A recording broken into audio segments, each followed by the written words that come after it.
যেই সময় বাংলা ছবির পর্দায় সুচিত্রা সেন আলোড়ন তুলছেন, সেই সময় বম্বেতেও কিন্তু সুচিত্রা সেন কাজের সুযোগ পেয়েছেন।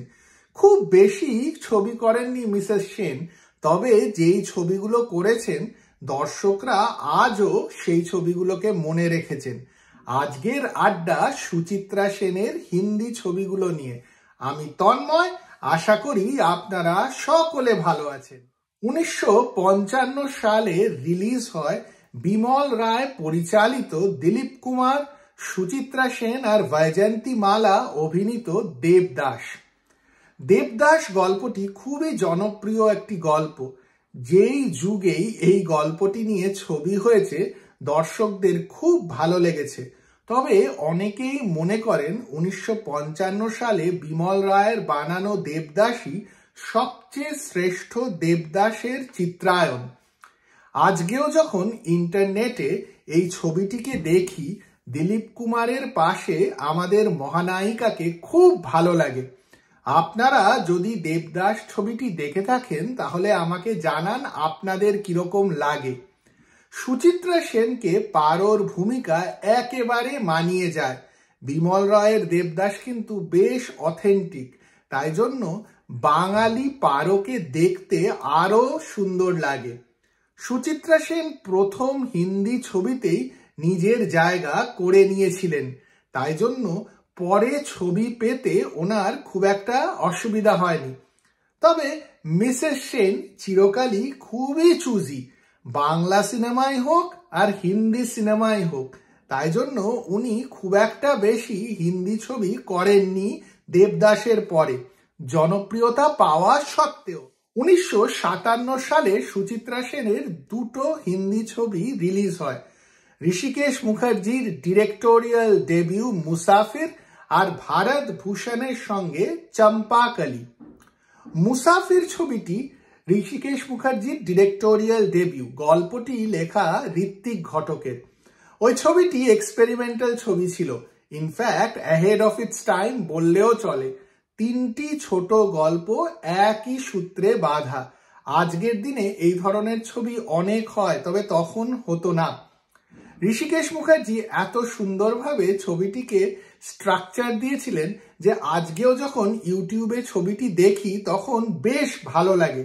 সুচিত্রা সেনকে ছবিটির প্রথম গল্পে দেখা যায়।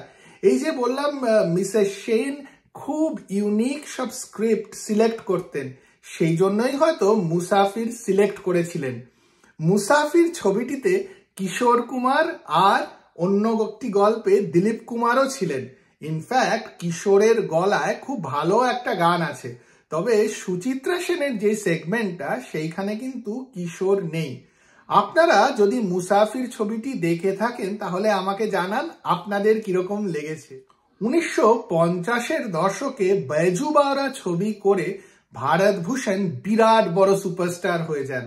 1957 সালে রিলিজ হওয়া সুচিত্রা সেনের চম্পাকলি ছবিতে ভারত ভূষণই হিরো ছিলেন। তবে আমি ছবিটি দেখেছি, আমার খুব একটা ভালো লাগেনি।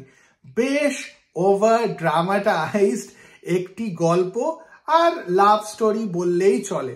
ছবিটিতে অনেক ড্রামা আছে, অনেক বড় বড় ডায়লগ আছে, আর সুচিত্রা সেনের খুব একটা কাজ করার জায়গাও নেই। আমার মনে হয় ম্যাডাম ভেবেছিলেন যে একটি কমার্শিয়াল ছবি করা দরকার দেবদাস আর মুসাফির করার সঙ্গে সঙ্গে, সেই জন্যই উনি চম্পাকলি ছবিটি চুজ করেন। আমার মনে হয় না ছবিটি চলেছিল।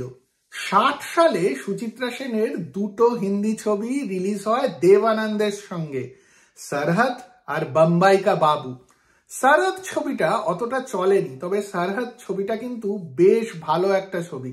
ইনফ্যাক্ট ছবিটা যেইভাবে সোশ্যালিস্টিক একটা মেসেজ দেয় সেইটা দেখতে ভালো লাগে। ইনফ্যাক্ট লাস্টে ভিলেন যেভাবে মারা যায় সেইটাও বেশ ইউনিক। আপনারা যদি সরহদ না দেখে থাকেন তাহলে ইন্টারনেটে দেখতে পারেন। তবে ছবিটি হিরো প্রধান ছবি, সারাক্ষণই দেব আনন্দ। সুচিত্রা সেন হিরোইন হিসেবে রয়েছেন, তবে খুব একটা যে অভিনয় করার জায়গা আছে তা নয়। ছবিটা যে খুব চলেছিল তাও নয়। বোম্বাই কা বাবু কিন্তু মোটামুটি হিট ছবি বা সেমি হিট বললেও চলে। বম্বাই কা বাবুর ডাইরেক্টর ছিলেন রাজ খোসলা, যিনি সিআইডির মতন ছবি দেবানন্দকে নিয়ে করেছেন।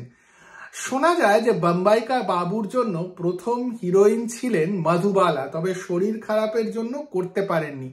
আর এই ছবিটিতে তখনই সুচিত্রা সেন অভিনয় করেন। তবে ছবিটির গল্প বেশ ইউনিক। বম্বাই কা বাবুর গল্পটা যদি বলে দিই তাহলে কিন্তু ইউনিকনেসটা বলে দেওয়া হবে, তাই জন্য এস.ডি. বর্মনের মিউজিক নিয়েই একটু কথা বলি। বম্বাই কা বাবুর প্রত্যেকটা গান ভালো। ইনফ্যাক্ট মোহাম্মদ রফি আর আশা ভোসলের ডুয়েট দিওয়ানা মস্তানা হুয়া দিল যেই রকম গান সেই রকমই পিকচারাইজেশন। এছাড়া মুকেশের গাওয়া খুব ভালো গান আছে। আর ওই যে বললাম বম্বাই কা বাবু সিনেমাটিতে একটি কাহানি মে টুইস্ট আছে। বম্বাই কা বাবুর রিমেকও হয়েছে কিন্তু হিন্দিতে। অমিতাভ বচ্চনের অভিনয় করা জমির ছবিটি বম্বাই কা বাবুর রিমেক। আপনারা যদি এই ছবিগুলো না দেখে থাকেন তাহলে দেখুন আর আমাকে জানান আপনাদের কিরকম লাগলো। বম্বাই কা বাবু যদি ভালো নাও লাগে, সুচিত্রা সেনকে টিভির পর্দায় দেখুন দিওয়ানা মস্তানা হুয়া দিল গানে লিপ দিতে। এত ভালো, এত সুন্দর যে কি বলবো। সুচিত্রা সেনের দুর্ধর্ষ বাংলা ছবি উত্তর ফাল্গুনির রিমেক 1966 সালে রিলিজ হয় মমতা। অসিত সেন পরিচালিত, অশোক কুমার আর ধর্মেন্দ্র অভিনীত মমতা অনেক বড় স্কেলে তৈরি হয়। উত্তর ফাল্গুনি নিয়ে আগেও আমরা আড্ডা মেরেছি।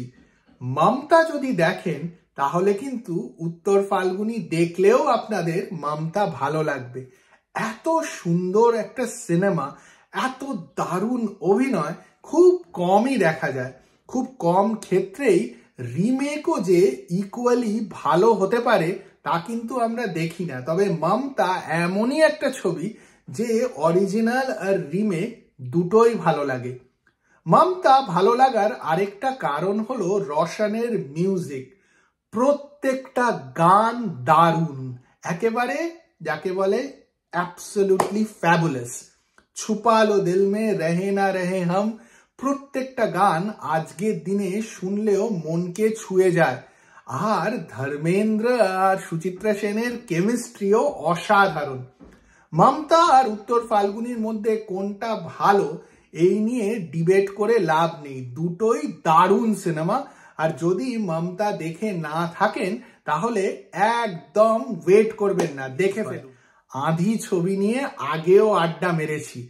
সুচিত্রা সেনের সবচেয়ে কন্ট্রোভার্সিয়াল ছবি, তবে আমার মতে সবচেয়ে শ্রেষ্ঠ হিন্দি ছবি। আঁধি ছবির গান, আঁধি ছবির গল্প, আঁধির অভিনয়, বারবার এই ছবিটি দেখলেও ভালো লাগে। আপনারা যদি না দেখে থাকেন তাহলে একেবারে দেখে নিন। আঁধি ছবি নিয়ে গল্প করতে গিয়ে গুলজার অনেকবারই বলেছেন সুচিত্রা সেনের সঙ্গে তার বন্ধুত্বের কথা। সুচিত্রা সেন নিজে সঞ্জীব কুমারের সঙ্গে সুচিত্রা সেনের বন্ধুত্বের কথা বলেছেন।